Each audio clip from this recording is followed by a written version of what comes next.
Әлемде тірек қимыл аппараты зақымдалған және туа біткен патологиясы бар балалардың қатары өсіп келеді. Өкінішке қарай, кейде босану кезіндегі медициналық қателіктерде сал ауруына келіп, тұтас бір отбасының тағдырын қиындатып жатады. Осындай балаларды қоғамға бейімдеп денсаулығын оңалту мақсатында Қазақстан Республикасы Еңбек және халықты әлеуметтік қорғау министрлігі 2023 жылы арнайы пилоттық жобаны іске қосқан болатын.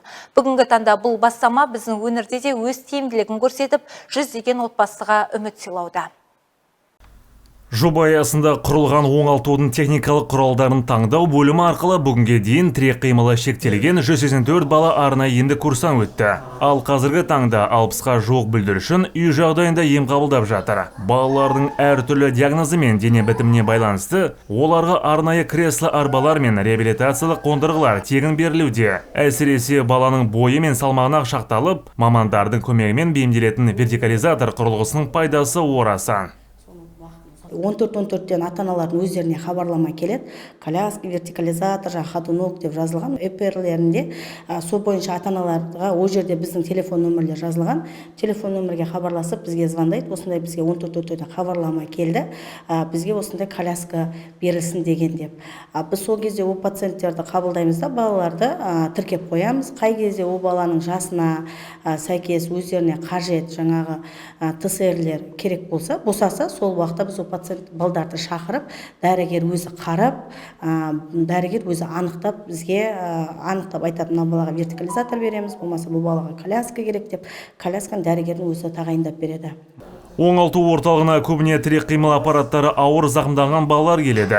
Бұл пилоттық жобаның басты ерекшелігі әр балаға жеке тәсіл қолданылады. Техникалық құралдар, техникалық маманның тікелей қатысуымен әр бүлдіршіннің анатомиялық ерекшелігіне сай өзгертіліп, ыңғайластырылады. Нәтижесінде балалардың қозғалыс белсенділігі артып, оң нәтиже көрсеткен отбасылар өте көп. Жобаның игілігін көрген ата-аналардың қуанышы біз үшін үлкен мәртебе дейді методолог.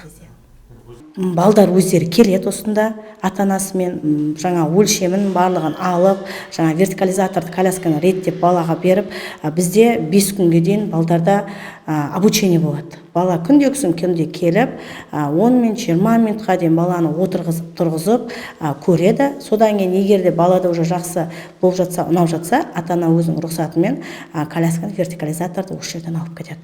Арнайы документтер толтырылады, договорлар бар, акт бар, жаңағы пациенттерге ақпараттық келісім бар міндетті түрде. Соның бәрін толтырып документтерді, сосын барып бала ата-анаға біз осы нені береміз, ТСР-лерді береміз. Және де тек қана ол осы жерде емес, бізде телефон арқылы да ата-анадан күнделікті тапсырманы орындап отыр ма, орындап отырған жоқ па, соны бақылап отырамыз.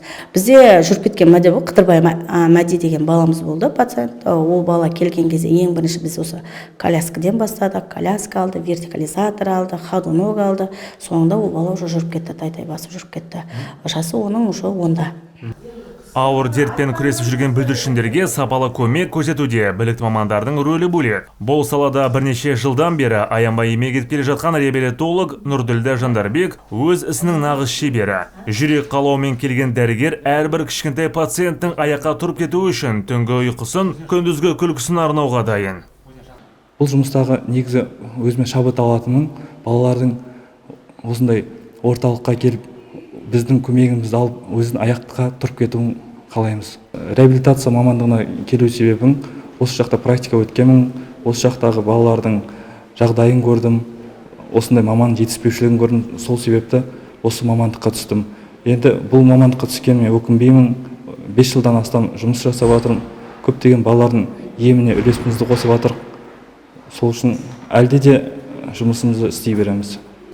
Тірек қимылы бұзылған балалармен жұмыс істеу үлкен төзімділік пен жауапкершілікті талап етеді. Оңалту жұмыстары жүйелі түрде жүргізілсе, нәтижесі міндетті түрде болады дейді ол.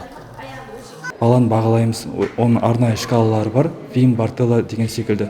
Сол арқылы балаларды бағалап, жаңағы керекті аппаратына таңдап, өлшемдерін алып, сол баланы отырғызамыз. Солай 5 күн ата-анасымен жұмыс жүргіземіз осы орталықта. Осы орталықта үйренгеннен кейін бізде FSM Social деген программа бар. Сол программа арқылы тапсырма салынады. Сол тапсырманы орындағанын біз тексеріп отыра аламыз. Дұрыс емес екен. Бала ауырып қалған жағдайда себебін белгілейді, емге кетіп қалған жағдайда себебін белгілейді.